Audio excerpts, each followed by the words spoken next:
के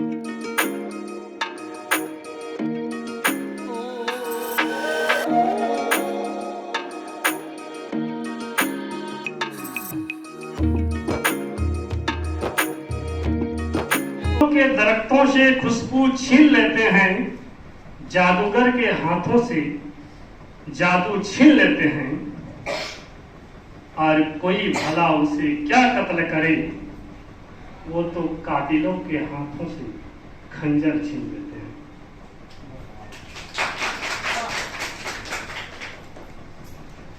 नारी ने जन्म दिया नर को, नर ने उसे पछाड़ दिया, जब चाहा धुतकारा पुचकारा, जब चाहा उठा के बजार दिया। आह करके दर्द हुआ, आह करके दर्द हुआ, उसी बाजू पर जाके गिरा ममता की गोद में। मां ने उसे सहलाया, मरहम पट्टी किया, नर का जन्म हुआ नारी से, जननी ने फिर से जनाया। आता है इसे पीड़ित व्यक्ति से देह विवाद, घरेलू काम, गुलामी, कार्य पीड़ित व्यक्ति की इच्छा के विरुद्ध करवाई जाती है। मानव दशा के मुख्य उद्देश्य है जबरन शादी करना, बंधक बनाना, गुलामी कराना, जबरदस्ती भीख मंगवाना, जबरन आपराधिकता में शामिल कराना, घरेलू गुलामी, जबरन अंग निकालना जैसे किडनी, आंख, तस्करी, जबरन वेश्यावृत्ति करवाना। मानव तस्करी के पीछे आम कारण है गरीबी से बचने के लिए, जीवन को बेहतर बनाने के लिए, अपने परिवारों का भरण पोषण करने के लिए, नौकरी पाने के लिए। कुछ लोग नौकरी, यात्रा और आवास की व्यवस्था करने और अन्य प्रकार के खर्च करने के लिए उधार ले लेते हैं, लेकिन जब उन्हें जॉब नहीं मिलती है तो ये लोग उधार देने वाले लोगों का आसानी से शिकार बन जाते हैं। कुछ मामलों में तो तस्कर लोगों के डॉक्यूमेंट्स और अन्य जरूरी कागजात भी रख लेते हैं, और जब तक उनका कार्य नहीं चुका जाता है तब तक ये लोग शोषण के शिकार होते रहते हैं। माँ, मैं आपकी बात कर रही हूँ। मुझे आगे पढ़ना है, मुझे आगे पढ़ने के लिए बाबा से जो शिक्षा के लिए हाई स्कूल में मेरा एडमिशन। बेटी आपको तो पता ही है कि खाने पीने का कोई स्रोत भी नहीं है। तुम्हारे पापा गए हैं, अभी शाम से अभी तक वापस नहीं आए हैं। पता नहीं उन्हें नौकरी मिली होगी कि नहीं मिली होगी। खाने का 2 वक्त का भी रोटी नहीं मिलता, तो हम लोग कहाँ से तुम्हें पढ़ाएंगे? बताओ, आप मुझे रोटी दो या ना दो, लेकिन मुझे अकेले स्कूल में एडमिशन करवा। ठीक है बेटी, आज शाम में आपके पापा आ रहे हैं तो हम पूछते हैं कि क्या बात है, कुछ हुआ है तुम्हारे पास, अभी किया जाएगा।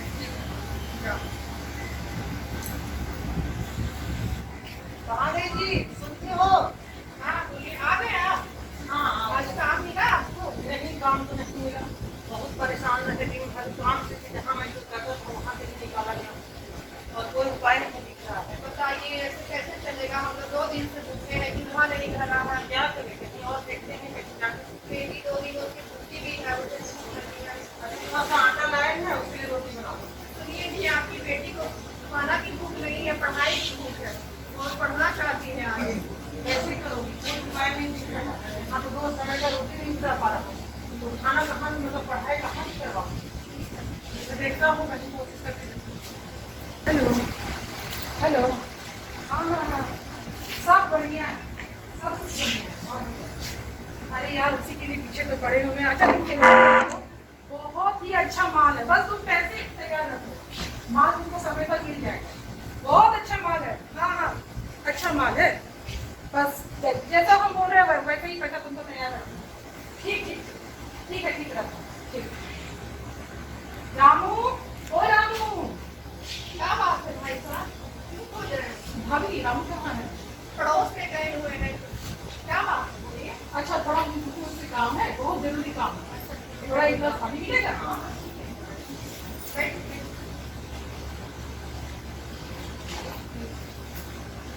बेटी, ओ बेटी, पापा देखो चौपाटी में गए होंगे, बुला के लेती आओ। दादी आइए, कोई आया? देखिए जी, कोई आया ना। और रामू, तुम बताओ कैसे हो तुम? अरे यार, कहीं कोई काम नहीं मिल रहा है, बहुत परेशान। अच्छा सुनो, तुम्हारे लिए हमारे पास बहुत अच्छा काम है, अगर तुम करना चाहो तो, लेकिन वो यहाँ नहीं। कैसा काम है? कहाँ बहुत ही अच्छा काम है, वो शहर में बहुत ऊंची ऊंची इमारत है जो तुमने देखा भी नहीं है हमको। हम लोग अनपढ़ हमारा आदमी पढ़ तो जा पाएंगे अपना पढ़ पाएंगे। हाँ, हम तुम्हें वहाँ तक पहुँचाएंगे, हम पहुँचाएंगे वहाँ तक। वहाँ बहुत बड़ी गाड़ियाँ हैं, बड़ी ऊंची इमारत है। अगर तुम जाना चाहो तो तुम बोलो, मैं तुम्हारा टिकट भी डलवाऊंगा और तुम्हें लेके चलूंगा, और अच्छा पैसा मिलेगा, जिससे भाभी जी का, बेटी का, सबका अच्छा से भरण पोषण हो जाएगा। हाँ, बेटी भी पढ़ना चाहती है, बहुत बड़ा होगा आपका अगर ऐसा कुछ काम मिल जाए। जी, आप और बेटी जाना चाह रहे तो मैं यहाँ पर क्या करूँगी? चलो इसको भी ले जा सकते हैं। नहीं, अभी वहाँ इतना अच्छा व्यवस्था नहीं हुआ है, उसके लिए वहाँ एक रूम का, एक फ्लैट का जुगाड़ करना पड़ेगा।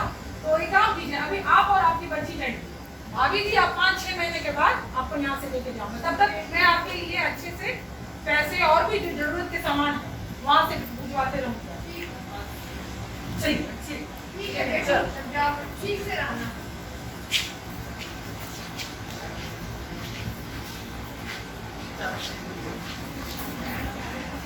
चार महीने बाद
इसी के साथ ये नाटक समाप्त होता है।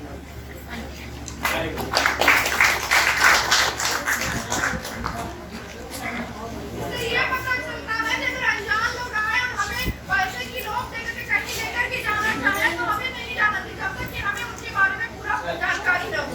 किस तरह से निमोनिया रोग प्रतिरोधक क्षमता को तोड़ पाता है। सही है, आपको घुसने की कोशिश कीजिए, घुसने के लिए घुसने नहीं देना है सर, जबरदस्ती घुसे, कहीं भी जगह मिल जाए।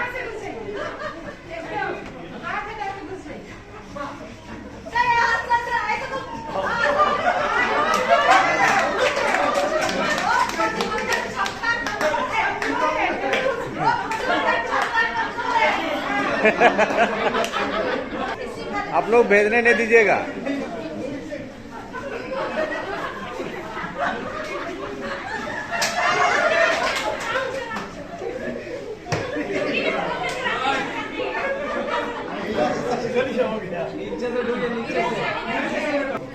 आप HIV को रोग प्रतिरोधक क्षमता जहाँ लिखा है पहले आसानी से घुसने नहीं देना है सर, है ना सर? आप प्रयास कीजिए घुसने का सर। पहले आप नहीं, कहीं से भी आसानी से घुसने नहीं देगा। आप गुदगुदी कीजिए।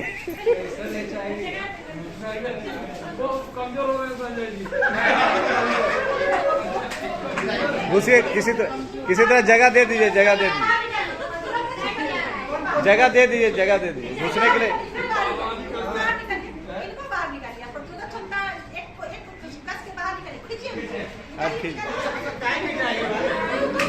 छोड़ दीजिए, नैन सर छोड़ दीजिए, हाँ घुसे, अब आप घुस ले घुसने दीजिए। आप देखिए कितनी मेहनत से प्रतिरोधक क्षमता ने इस स्वस्थ शरीर को अब तक बचा कर रखा था, लेकिन जैसे ही प्रतिरोधक क्षमता कमजोर पड़ा HIV शरीर के अंदर चला गया और अब यह शरीर HIV संक्रमित हो गया है। मैडम सर, आज हम लोग को टॉपिक मिला है मादक पदार्थों की रोकथाम। तो जहाँ तक देखा जा रहा है, जैसे जैसे हम लोग का समाज आगे बढ़ते जा रहा है, लोगों के पास पैसा होते जा रहा है, वे लोग पैसा खर्च करने में अन्य मादक द्रव्यों में इत्यादि में लगाते जा रहे हैं और इसका कुछ परिणाम हमारे समाज पर पड़ते जा रहा है। माँ बाप का देखा देखी बच्चों पर भी पड़ रहा है, इसका यह समाज पर निकलते जा रहा है। तो आज समाज में ऐसा भी देखा जा रहा है कि कुछ ऐसे ये मादक द्रव्य के सेवन से कुछ ऐसे परिवार हैं जिनके छोटे छोटे बच्चे बिलख रहे हैं, खाने के लिए ललक रहे हैं। माँ कह रही बेटा पिताजी आएंगे, पैसा लाएंगे, कुछ खुराकी लाएंगे, चावल लाएंगे तो खाएंगे। अब पता चलता है कि उधर बाप जो है दारू पी के, शराब पी के लटपटाते हुए घर आता है। अब बच्चे बिलख रहे हैं, रो रहे हैं, भूख से तड़प रहे हैं। कितना मार्मिक क्षण ये पल होता है जो कि अंतरात्मा को हिला देता। तो हम समाज में मादक पदार्थों की रोकथाम के लिए हम कैसे इसका उपयोग करेंगे, प्रयोग करेंगे, इस पर समाज को क्या दिशा निर्देश देंगे, इस पर हमें कुछ जानकारी देना है। पहला, समाज में इसकी रोकथाम के लिए प्रचार करना। समाज में हम चाहे जिस भी माध्यम से हो, नुक्कड़ नाटक हो या कोई भाषणबाजी हो, कुछ भी हो, कुछ के माध्यम से हम इसके प्रचार करेंगे समाज में कि इसका बुरा प्रभाव क्या पड़ता है। दूसरा, विद्यालय स्तर पर इसके दुष्परिणाम पर कार्यक्रम करना।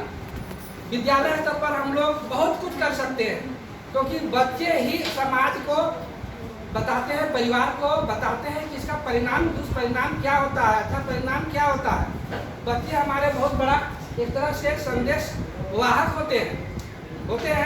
तो इसका इस प्रकार अगर विद्यालय स्तर पर इसका प्रयास किया जाए तो बहुत कुछ हद तक हम लोग सफलता पा सकते हैं। तीसरा है, विद्यालय के 100 मीटर की परिधि में मादक द्रव्य पदार्थों की बिक्री पर रोकथाम लगाना। यह भी देखा जाता है कि जहाँ भीड़ भाड़ क्षेत्र होते हैं, विद्यालय होते हैं, उसके इर्द गिर्द में लोग तलब, तिरंगा, गुटखा इत्यादि बहुत अधिक मात्रा में बेचते हैं और लोग देखा देखी सेवन करते हैं, क्योंकि यह तो संक्रामक रोग है। आप खा रहे हैं और दूसरा को दिया जा रहा है तो देखा देखी कैसा लगता है ना। तो उसका इसी प्रकार वह स्टाइल में परिवर्तन होते होते वह आगे की ओर आदत बना देता है। तो इसके लिए हम अपने विद्यालय परिधि से कम तो 100 मीटर की दूरी पर ही 100 मीटर की दूरी तक आपका ये सब पदार्थ नहीं होनी चाहिए। इस पर हमें बल देना है। समाज में बुद्धिजीवियों से इसके दुष्प्रभाव की चर्चा लगातार करते रहना। हम बुद्धिजीवी वर्ग में आते हैं, समाज में बैठते हैं, अगल बगल बैठते हैं, बुजुर्गों के साथ बैठते हैं, तो ऐसी स्थिति में हम बैठ के और मादक द्रव्य का दुष्प्रभाव के विषय में हमें चर्चा करना चाहिए।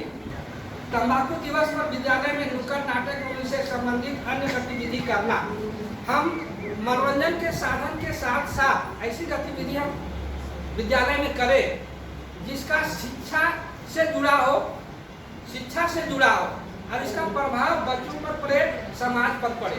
नुक्कड़ नाटक इत्यादि से इसका भी प्रभाव पड़ता है समाज में, बच्चों पर। शिक्षा के क्रम में ही हम कुछ ऐसे टॉपिक को उजागर करें और उसका दुष्परिणाम पर हम चर्चा करें गंभीर रूप से, तो इसका बहुत गहरा असर पड़ता है। तो जब एप्पल कहेंगे तो एक कदम आगे की ओर जाओ, एक बनाना बोले एक कदम पीछे की ओर, और स्टार्ट करते समय अगर 2 बार बनाना कहेंगे 2 बार करते हैं, ठीक है ना सर? बस ये बनाना में जस्ट एक कदम पीछे स्टार्ट करें सर, आ जाइए लाइन। तो एप्पल एप्पल एप्पल, बनाना बनाना, एप्पल एप्पल।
सबको जगाओ मेरे साथियों, शिक्षा का दीप जलाओ। अब हमारे बच्चे जो स्कूल में किस तरह से हैं, फूल की तरह बच्चे हमारे, जिस माँ के गोविंदपुर गाँव ये सारे, फूल की तरह बच्चे हमारे, जिस माँ के गोविंदपुर गाँव ये सारे। इस बगिया को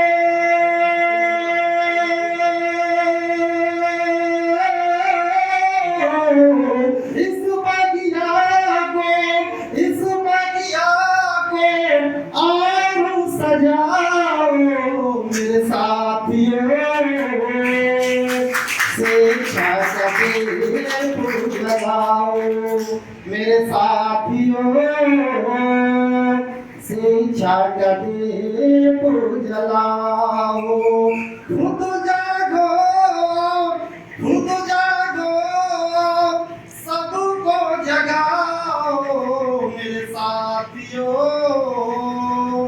शिक्षा का दीप जलाओ। और आज की नफरत का दौर में चार पंक्ति, हिंदू मुस्लिम सिख ईसाई आपस में है सब भाई भाई, हिंदू मुस्लिम सिख ईसाई आपस में है सब भाई भाई।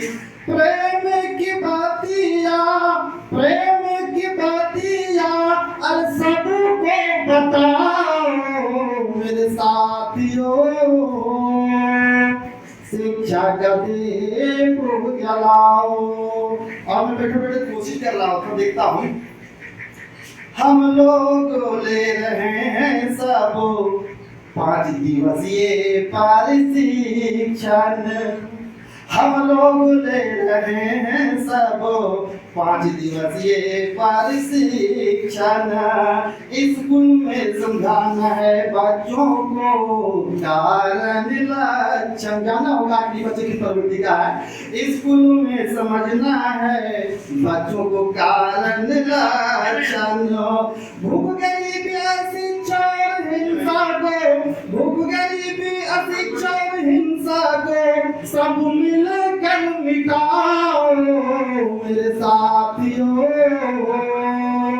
शिक्षा का दीप जलाओ। खुद जागो, खुद जागो, सबको जगाओ मेरे साथियों, शिक्षा का दीप जलाओ। अंतिम देखना हम सब की कुर्बानी, एक न एक दिन रंग लाएगी, देखना हम सब की कुर्बानी, एक न एक दिन रंग लाएगी।